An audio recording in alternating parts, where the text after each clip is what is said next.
Good morning and welcome to H3 TV, where every week we come to you and we talk about disruption, something we all face and we all try to avoid. But my spin on it is there is ways, and I know extraordinary people that can teach you how to be hopeful, healthy, and happy even in the hard moments of life.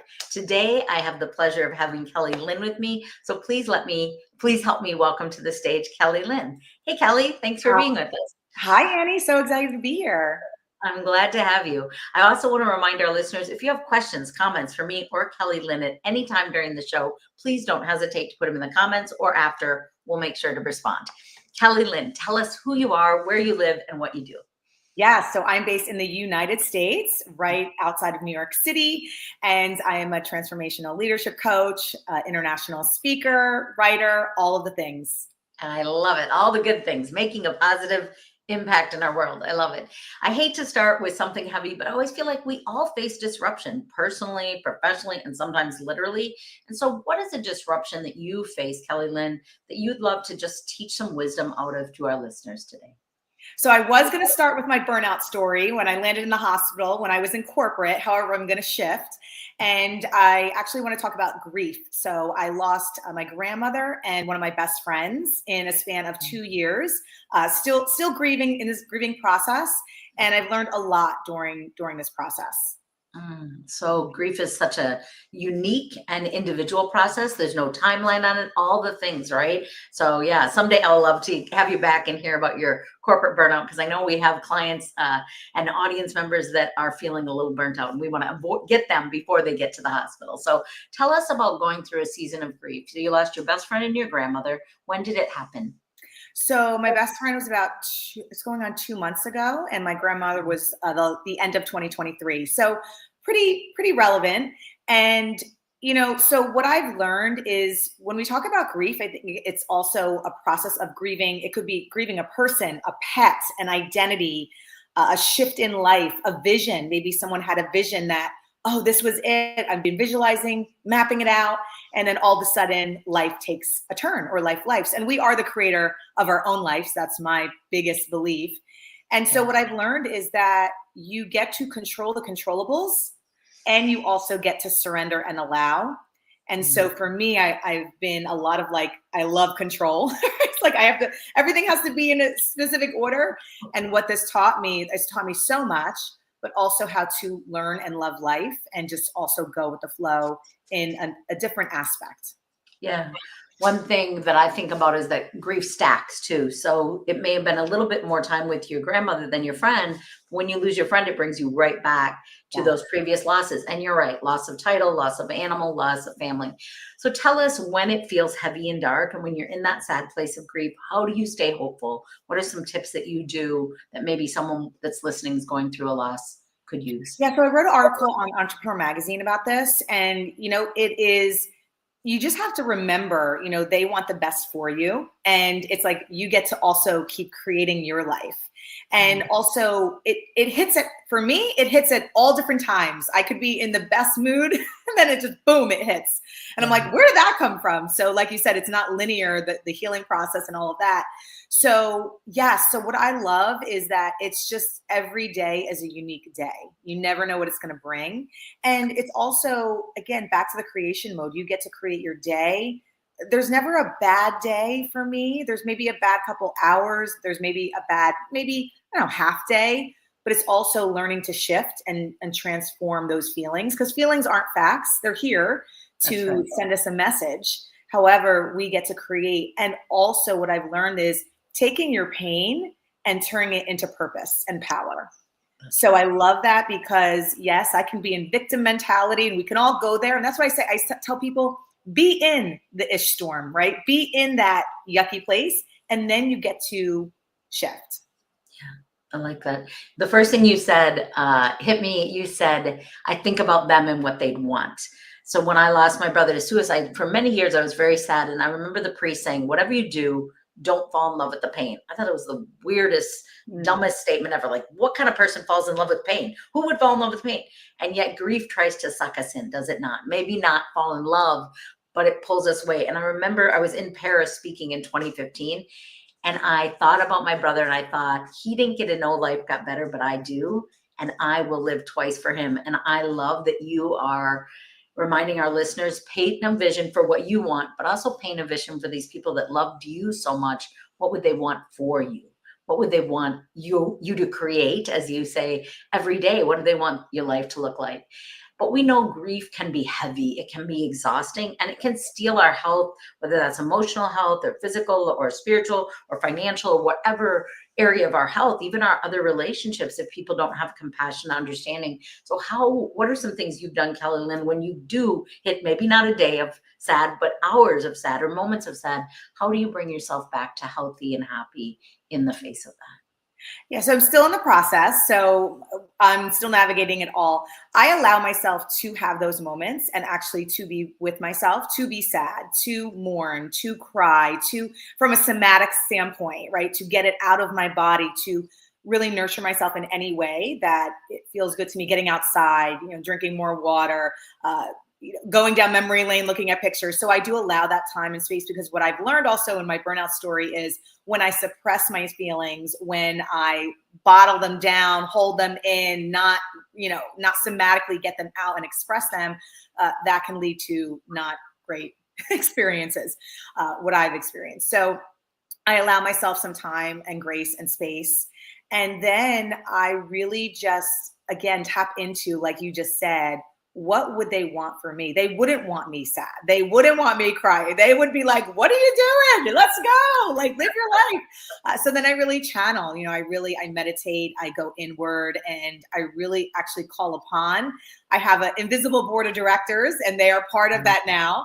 So I really call and really meditate and really channel what they would want. And, I definitely am into that spiritual, aspect. So, and I will get definitely signs and signals, and I will ask, give me a sign, give me a clear sign of X, Y, and Z. So I will lean on that. And then I will just also go inward. And then I get into kind of like sprints where I will turn that pain or those feelings, and I will transform that into a creative, expression or my work, or I'll do like sprint weeks or sprint days or, 2 hours. And so that's really how I've navigated through it, and still do. And there's still so much learning around it. Like I said, I'm still navigating, and grief is such, again, not a linear aspect. So that's what I'm doing. And I would say also too, you said the younger generation, I just say, okay, what is my legacy? I'm already creating it, but for the next generations to come, I have a 7-year-old niece, right? So it's like, okay, her, like what am I creating for her and her generation, and the generation Alpha and Generation Z, like all of them, what do they need to know and learn? Beautiful. I think, Kelly Lynn, one of the things you said that I think is such an important thing for all people to remember is how emotionally healthy people feel their feelings. Let themselves say, I'm super sad. Guess what? I'm sad today. Guess what? I'm going to cry. That is healthy. I think people like, I've got it all together is healthy. No, that's pretend. And then that's when we burn out, right? And so let yourself grieve. You let yourself be visual. The other thing you said, Kelly Lynn, that I think is so important for our listeners to think about is she has a basket. She has 22 different options that she can do, whether it's water or walking or nature or meditation or spiritual or asking for a sign. And that is so important, because sometimes in one situation, one is needed more than others. And you need to have options. Like, I don't want to go outside right now, or I have a meeting, I can't. What else can I do? Where else can I find healing and hope? So a beautiful, a plethora. I see like a cornucopia of options for how you care for yourself, so that you can grieve and not beat yourself up for like, I'm going to be sad, or release and make something new and creative, which is also another great reminder. There's no right way to do this. Grief is real, and it's different for all of us, and it's a different timeline for all of us. So honor that and let that be. The last thing I want to ask you about this particular season of grief is, do you find humor or happiness? Have you found a way to find that in the midst, to sprinkle that in the midst of the sad moments? Oh, 100%. I love to laugh. It's like, what can make me laugh right now? So definitely I lean on laughter, and life is a game, right? Life is also a joke, right? Yeah. We're living in the matrix. It's like, oh my God, what else can occur and be created? So it's also taking things lightly, because, grief of a vision or identity or a person or it's heavy, right? It can be heavy. And also in the process, it can be also very light. When my grandma was passing, right, that like the night before, I actually experienced this where I felt this like lightness. It's so hard to explain, but it's like my body was just like, it just released something and it was light. And I think that's probably the time where she transitioned. We're not sure yet, but it's like, oh, there's this lightness, there's this fun, there's this joy. And so, yes, to create fun and laughter, because if you're not having fun, and this is the polarity, right? The heaviness and the darkness and the sadness, well, there has to be, and there gets to be a lightness, a happy, a fun, a joy, a laughter. So yes, and for fun, I mean, there's all different things, quirky things that, come up, or, comedians that I watch or what have you. So yes, there has to be fun. And I liked what you said too about having a list, a go-to list, like keep it in your phone. And this is also how I regulate my nervous system too. It's like, what are my 5 to 10 go-tos that will get me, if I'm in a meeting, and again, in corporate, I used to do this. I used to want to cry in between meetings. And it's like, wait, I can't cry in the meeting, go in the bathroom and cry, right? So it's finding those different areas where even if your you're experiencing life and you're working in life and you can't do certain things, you can't scream or whatever, get that list in your phone, and also really get those emotions expressed. Even if you have to set a date with yourself, it's like Thursday night, I'm feeling my emotions. I love that. Schedule dates with yourself. You also said you look through memory books, and I love that. And I just think we have to look for it. Don't take yourself too seriously. That's what I'm feeling from you, which I love. I'm always like, ladies, come on. We are not perfect. Stop it. Like, laugh at yourself. Be a little dorky. Be a little silly. But play with yourself so you can have that freedom to offer more grace to other people as well. I wanted to ask you, Kelly, you're talking about a grandmother and a best friend. I'm guessing there's an age gap between those two people. Yeah. Right. And life, we can take it for granted till we can't. So I'm wondering, is there something you would tell yourself 20 years ago, or a young woman out there that's got her friends and her plate is full and she's spinning? What do you wish you would have known? What would you have done differently? Because we don't know if people are going to die in their 90s or in their 20s, or I've lost people in every spectrum. So what wisdom do you have for that younger woman out there that's listening right now? Document everything, take a lot of pictures, create a lot of memories. If you're on a fence about something, just do it. If you want to take the trip, or saying I love you, and also showing your emotion. I wasn't showing my emotion in the younger years that much. What else would I would say? I would say just really create as many memories, because we don't know. We're not guaranteed when we're all going, right? It could be tomorrow. We take it for granted. That's why I tell people, it's like your age right now, even if you're 20s or 30s, whatever age you're at now, minus the age that you think you're going to live, but we don't know. Maybe it is 70s or 80s or 60s or 100, whatever. Subtract that, and that's how many quote unquote summers, right, that you have left. So the question is, and everyone's different, right? Everyone's at a different stage in their life. So it's like, what in this stage of your life do you want to lean more into? Maybe it is creating memories. Maybe it's traveling more. Maybe it's, just texting your friend every day or every other day, whatever kind of relationship you have, but really seizing the moment. Don't wait. Don't wait, right? I love that song, Live Like You're Dying. And I'm like, why do we have to get a diagnosis to decide to fully live? And I take tons of pictures to the point that I irritate people, especially my children. And I'm like, first of all, I don't remember because life moves so fast. And second of all, I've buried so many people. I've gone to more funerals and weddings. Like, I treasure those pictures, that looking back. I have an incredible husband who makes me a photo album every Christmas of the whole year. He goes through all my pictures of Facebook and travel. And I just think you're so right, Kelly. Like, not only live it, but treasure it, right? Like, capture it, because it keeps moving, and all of a sudden there's a moment and it's gone. Don't wait for the travel, for the friends, for the phone call. I have another good friend. He always reminds me, text people. The second they pass through your mind, just send them a text. You don't have to stop everything, but just say, I'm thinking of you.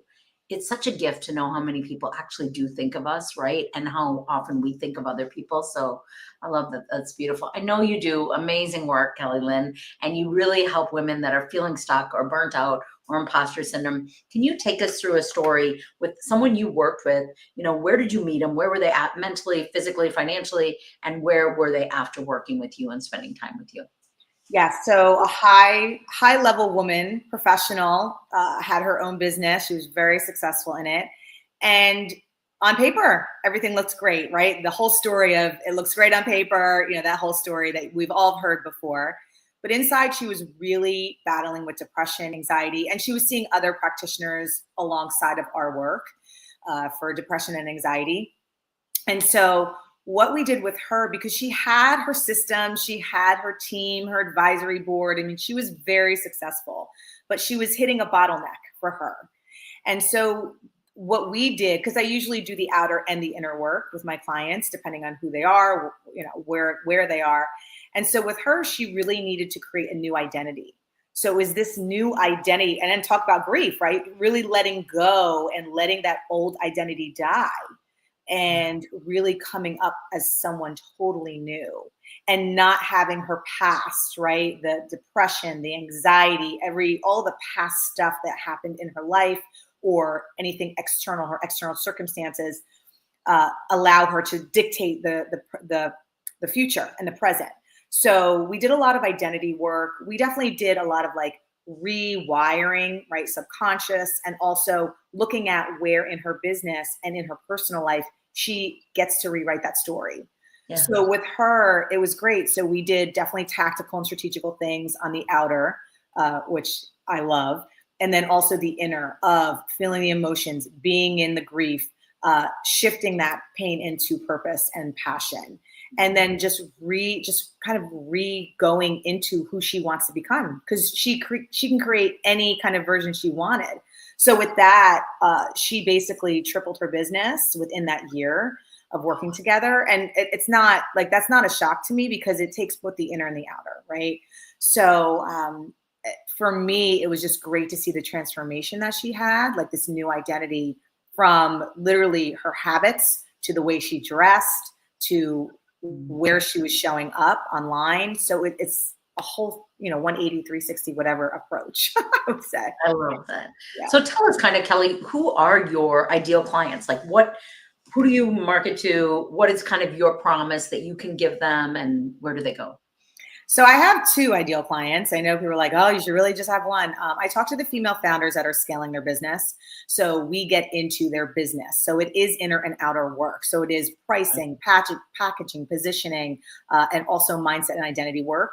And then I work with the second tier, that's more life coaching. So it's more for high net worth individuals, athletes, CEOs, executives that are in that, psychological safety, what's next, stress, transition. So it's very similar work. They don't need so much of the business coaching, but that's the work I do. So, and I love it because for me, it's the transformation inner and outer that I'm so obsessed with.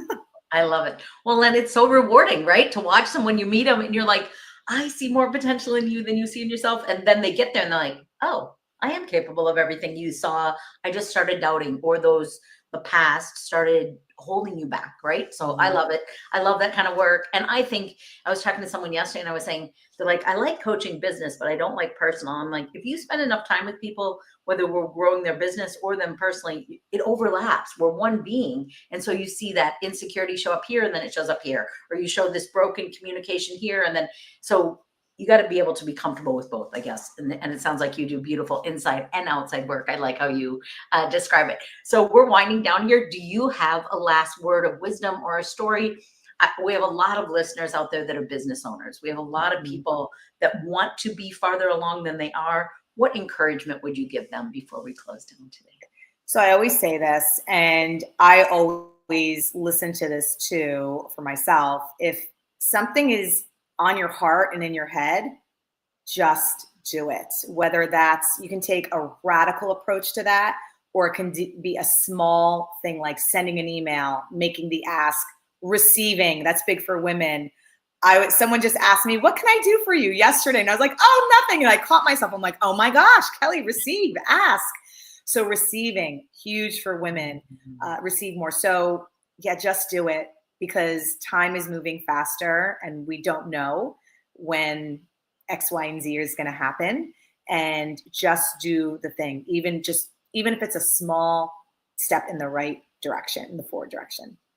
Oh, that's very important. And I love that you said, I'm always telling myself this as well as other people. I always say we teach what we need to learn, right? We teach what we need to learn, and we reiterate. Like, people like, how did you get there, Annie? I'm like, oh no, I'm still getting there. Every day I get up and I decide to get there, to just do it, to just do the thing. So beautiful, beautiful having you with us today. I know that our listeners are going to want to learn more about you, get to know you, and potentially work with you. What's the best place for them to find you? So they can just go onto my website at kellylynnadams.com and then sign up for the newsletter. Ah, perfect. Thank you so much for your wisdom. Thank you for your time today. I appreciate you. Thank you to our listeners. Please don't hesitate to reach out to either of us with questions, comments, or thoughts. We love to hear from you. Thank you. Thank you, Annie.